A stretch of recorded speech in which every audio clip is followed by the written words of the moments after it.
నా పేరు డేగా వంశీకృష్ణ, బీసీసీఎల్ ప్రెసిడెంట్, వైఎస్ఆర్సీబీ ఉమ్మడి నెల్లూరు జిల్లా. రాష్ట్ర ప్రభుత్వం ఎంతో ప్రతిష్టాత్మకంగా చేపట్టినటువంటి మహిళలకి ఉచిత కుట్టు మిషన్ పథకంలో జరుగుతున్న అవినీతి మీద కలెక్టర్ గారికి రిప్రజెంటేషన్ ఇచ్చాము.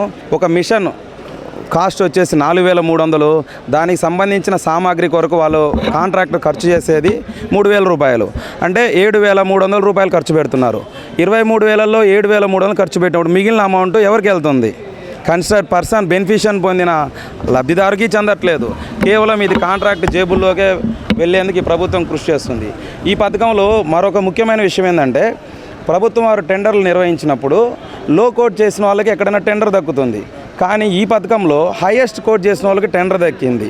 దీంట్లో మిగిలిన వాళ్ళకు కూడా టెండర్ వేసినప్పుడు వాళ్ళకి ఆ టెండర్ దక్కనీయకుండా వాళ్ళకి ఎటువంటి వివరణ లేకుండా డిస్క్వాలిఫై చేశారు. ఎవరైనా L1 కోట్ చేసినప్పుడు వాళ్ళకి ఎక్కువగా 1,03,000 మిషన్లలో వాళ్ళకి ఎక్కువ ఇవ్వాలి. వాళ్ళకి ఇవ్వకుండా 5,000 మిషన్లు మాత్రం ఇచ్చి మిగిలిన మిషన్లు కూటమి ప్రభుత్వంకి అనుకూలంగా ఉన్న కాంట్రాక్టర్ గారికి ఆ 98,000 మిషన్లు ఇచ్చారు.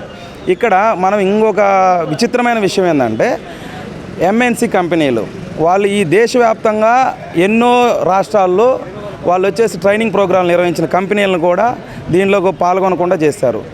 మా రాష్ట్ర పార్టీ వారు ఇచ్చిన ఆదేశాల మేరకు, జిల్లా పార్టీ అధ్యక్షుల వారి ఆదేశానుసారం మేము ఈరోజు ఈ పథకంలో జరిగిన అవినీతి ఆరోపణల గురించి కలెక్టర్ గారికి మెమరాండం ఇచ్చాము.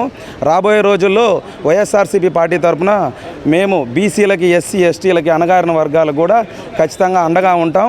వారి కోసం నిరంతరం పనిచేస్తాం, ఉద్యమాలు నిర్మిస్తాం, కన్స్ట్రక్టివ్గా, స్ట్రక్చరల్గా ఖచ్చితంగా పేద ప్రజల కోసం పనిచేస్తామని తెలియజేస్తున్నాం.